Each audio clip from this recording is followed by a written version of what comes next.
Ho ho ho, Merry Christmas to one and all.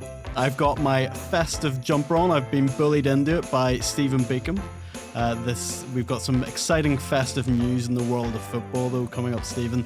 Northern Ireland Football League have announced that there will be 4 games live on the new NIFL TV service. Tell us everything you know about that. Yeah, happy Christmas, one and all. Don't be going bah hugbug on us here, Keith. Now, come on. It should have been a bit more ho, ho, ho, Mr. Bailie. This is a happy time, isn't it? A joyous time, Stephen. Yeah, and a joyous time for NIFL, by the way, the Northern Ireland Football League. We were lucky enough to break the story that the Northern Ireland Football League are basically starting a new service, which will be called NIFL TV. It will begin on Boxing Day, so a present for all football fans in Northern Ireland and beyond. And they will be showing 4 Boxing Day derbies. So you've got Linfield against Glentoran, Portadown against Glenavon, Cliftonville against Crusaders, and Ballymena against Coleraine, which I'm really excited by because Oran Kearney is the new manager of Ballymena, who was the manager of Coleraine, so that is going to be tasty and then some. But yes, this is a new venture. In many respects, Keith, it mirrors what has been happening down at the League of Ireland. League of Ireland TV has been a big success. And come Boxing Day, fans who don't go to the matches will be able to watch these 4 matches on a live stream. It's going to cost them £9.99 per match. Is that a bit pricey? Well, I actually don't think it is. I've got to be honest. I think a tenner's fine. And what they're going to get for that £10, well, $9.99 to be exact, is a pre-match show. They're going to get commentary. They're going to get pundits. And they're going to get analysis before the game, at half-time, and post-match. So, listen, we're going to have to wait and see what the production values are like. We're going to have to wait and see what the analysis is like. We're going to have to wait to see what the whole show entails. But I'm quite excited by it, I have to be honest with you. I think it's a really good idea. And why shouldn't NIFL try and do what the League of Ireland have done so successfully? So I wish them well on the venture. Obviously, the BBC, NI and Sky Sports have been covering Irish League matches for years now. Some would argue with varying degrees of success. I have to say, I think the BBC do a fine job. Sky Sports, obviously, they cover the matches. I think in Graham Little, they've got an excellent presenter. I'd love to see them maybe do a little more analysis, but that's just the way they've gone about it. But yeah, I think we should wish the Northern Ireland Football League well on this because they're trying something new. And for years, we've had a pop at football authorities for just being stuck in the muds and going along traditional lines and not coming up with a new idea or a new vision. Well, NIFL have done that, and the proof will be in the pudding. Let's see how it goes on Boxing Day. But this is going to be obviously a forerunner for things to come in the future, Keith. David, NIFL are dipping their toe in the water with this. It's an experiment. Are you on board? In principle, yes, Keith, in that I would concur with Stephen. It's something new. They've looked at what is going on with our brethren south of the border and in terms of their television, and it has certainly worked. Of that, there's no doubt. I think for me, the pragmatic head goes on very quickly, Keith. You know, what are the clubs going to get out of it?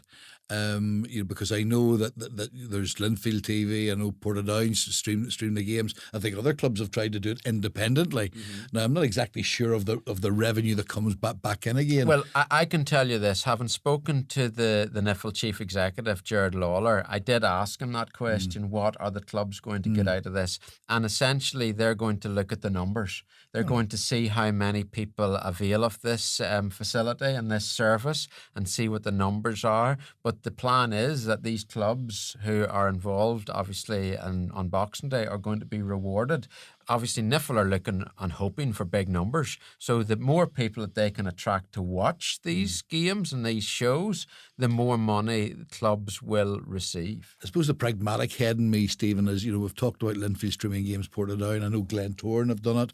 I suppose it would be interesting to see the numbers that they would have got when they would have streamed the games, and compare and contrast with what are the viewing figures with NIFL. But I think over the piece, Keith, I think we've got to say that it will hopefully give even more exposure to our local game, which I think is a big thing. And with more exposure, then you're hoping there will be more advertising monies will come in, and this could be a very good source of revenue over and above viewing figures. So the timing is fascinating for me, Davey, and I'll tell you the reason why.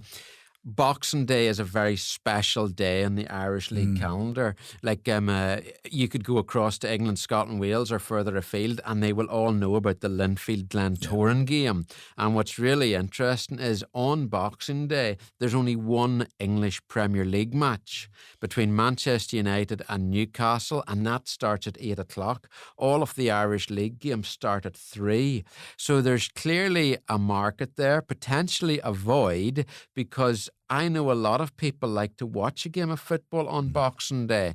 So I hope that NIFL give this a real push in terms of publicity, to make people aware that this is happening on Boxing Day, because they will, without doubt, get some people from England, Scotland, Wales, elsewhere who'll maybe say, you know what, I'll maybe tune into that Linfield-Glentoran game just to see what it's all about, because normally these people, these football fans, would be out supporting their own club across the water. So I think that's a fascinating element of it. Yes, going forward, in the League of Ireland TV, they show every single game on that. You can watch the entire League of Ireland season. You can get a pass, which is a much reduced rate. That's a slightly trickier in Northern Ireland, because in the UK we have the 3 p.m. blackout rule. As that stands, that means you wouldn't be able to broadcast live games that kick off at 3 p.m. Stephen, is that going to lead to more games being moved away from 3 p.m. if this goes ahead? Well, I would suggest that over the past couple of seasons that Gerard Lawler has had a vision in his head where we have a weekend of football. And it hasn't actually really come to fruition yet. But if there's going to be a market for NIFL TV, and if it's going to prove successful, you are going to see more matches moved. You're going to see more Friday night matches. You're going to see maybe more Saturday night matches, games taking place on a Sunday. Because you're right, 3 p.m. on a Saturday just doesn't cut the mustard on this. The other fact we should put out there is that with the League of Ireland, all of the games tend to be on a Friday night. So there is a uniformed approach to this. Will that happen with the Irish League? The Irish League is harder to change than most Irish League clubs, that is. It's harder for them to change than most other sporting organisations. You've been in the middle of it, Davey. You know how the 3 p.m. kickoff on a Saturday means to football clubs, certain clubs in particular. That's a big one for me, Stephen, and I can probably see it's the death knell for the 3 o'clock Saturday kickoff. Here's the big significant difference, is that in the League of Ireland, all of their Premiership teams are full-time. Mm-hmm.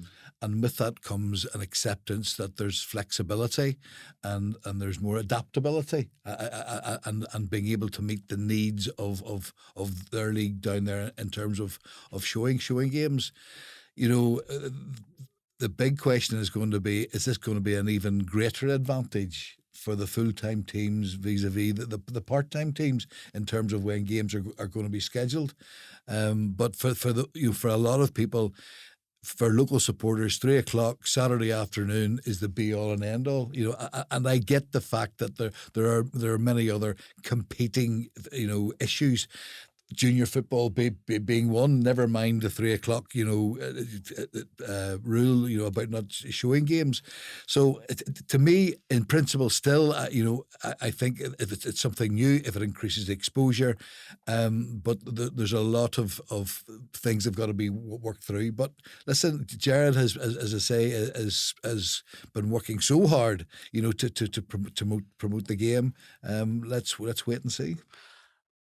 A big question, though, is, David, The last couple of games that have been streamed live on the BBC on a Friday night, well, they've not been the most exciting games, let's be honest. We had a very dreary draw between Lauren and Linfield, and then we had Lauren's 1-0 win over Glentoran, which wasn't an awful lot better. Will these games that we're going to see on NIFL TV or elsewhere be good games? All right, cards on the table. Folk will know across the board I am a massive supporter of our league here. The biggest champion of it there is. I would like to think so, Stephen, and that's particularly even over the last number of years, probably a greater appreciation. Because let's call it how it is. Both games were not, overly entertaining, and it's very simple. We talk about being in the entertainment business, and putting on a show, and people enjoying what they see. We've got the practicalities of teams winning games of football, and it's like my mantra when I was manager at Linfield and to a degree at Ballymena United. Players, I need you to win games. If you win games, then you win trophies, and if you win trophies, then you win contracts. Given the impact that European monies now has on the game, with the greatest respect in the world, did any of those managers really, think about the entertainment value? They're going there to get a result. I remember many years ago, and Roy Coyle kindly shared with me a situation when he was in, and it wasn't just about winning games, it was how you won games. And someone talked about we're part of the entertainment business, and he said, "No, I'm not the entertainment business. I'm in the trophy winning business." That was Coiler, and that was right, and he's 100% right, and it's probably even more because because of the situation that managers and players find themselves in. The first thing that they care about is the result, and if it can be easy on the eye, like I've got to say, I go to games every single weekend and sometimes twice in a week. There hasn't been too many disappointing games. But I've just got to say, on those two games, it happened to be that we had the full-time teams in place, and it looked as if they wanted more not to be beaten than to go and win the games. And that's that's my own view from the sidelines. But hey ho, listen, that's only two games. Let's not get negative here. There's been plenty of other games which will serve up an absolute feast of festive football. And so the last couple of games haven't been great. Let's be honest. But let's be positive in going forward, and hopefully that will not be repeated. Stephen, you wrote the column. You upset a few people with it. Where do you see this situation? Me upsetting people? You got the wrong guy, Keith. Goodness me, I've never done that in my life, have I, Davey? No, never, ever, Mr. Beacom. Well, I've got to say, I'm in his corner, and not that he needs David Jeffrey to defend him, but I thought it was a pretty fair reflection from Stephen and his piece, and that's just being. And yes, it's probably an awful lot easier for me to have that opinion outside of the whole Irish League bit, from the outside looking in. But if I was someone watching the match, I've got to say I would go along with a lot of Stephen's sentiments. Here's how I see it. The full-time teams have more time in the training pitch. That means they're going to work on defensive shape and structure, and that's why we get games that are maybe a little bit more defence-minded when the full-time teams play each other. But then you look on Saturday when there were a lot of games involving part-time teams, and they were fantastic entertainment. Yeah, it's fair. It's a fair comment, Keith. And I think the message we're sending out there is put on part-time teams on TV. Yeah. Carrick against Dungannon. Like, my goodness, but you know what? Taking it to Boxing Day, like those Boxing Day derbies normally are thrilling affairs. So NIFL have been quite clever in choosing this as their launch pad, if you like, for NIFL TV. I would fully expect those four matches to be very entertaining to watch. I think the other thing I've got to say is, the coverage that the BBC has given, and particularly given over the COVID period, and obviously Sky there as well, and how they have produced and what they've given, that standards have been set there as well. So it's not just about watching or having a game on telly. It is about the analysis. It is about the commentary. It is about the whole package. But listen, I'm going to finish where I started. In principle, I see it as a new venture, as a positive venture, and let's see how it works out.